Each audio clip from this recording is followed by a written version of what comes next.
Salam alaikum les enfants. Alors, aujourd'hui, je vais commencer à vous lire un album qui se nomme Arc-en-ciel.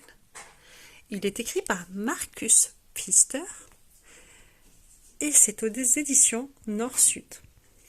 Arc-en-ciel, le plus beau poisson des océans.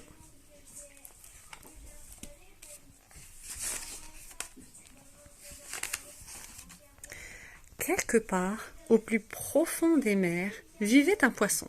Mais ce n'était pas un poisson ordinaire, c'était le plus beau poisson de tous les océans.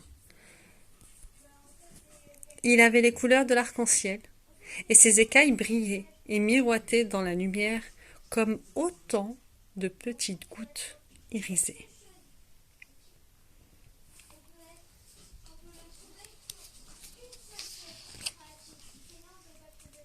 Les autres poissons admiraient ses écailles scintillantes, et à cause de ses belles couleurs, ils l'avaient nommé Arc-en-ciel.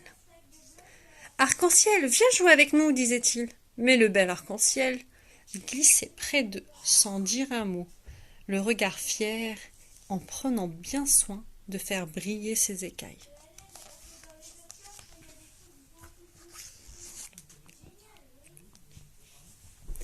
Un petit poisson bleu le suivit. « Hé, arc-en-ciel, attends-moi! Donne-moi une de tes écailles. Elles sont si belles. Et tu en as tellement. »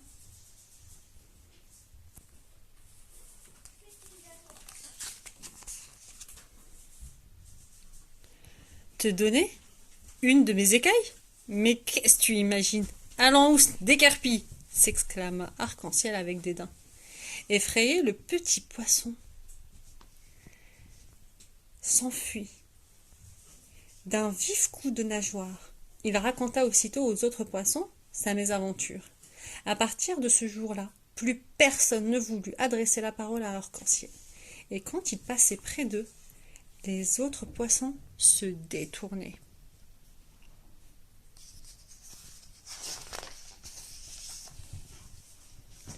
Mais à quoi servent les plus belles écailles du monde s'il n'y a personne pour les admirer? À présent, Arc-en-ciel n'était plus seul. Il n'était plus seulement le plus beau poisson des océans, c'était aussi le plus seul. Un jour, il fit part de ses soucis à l'étoile de mer. « Je suis si beau, lui dit-il. Pourquoi est-ce qu'on ne m'aime pas? » L'étoile de mer se tut un instant.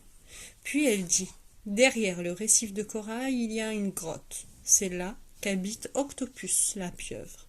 Elle sait beaucoup de choses, peut-être pourra-t-elle te donner un conseil. » Et je terminerai cette histoire plus tard.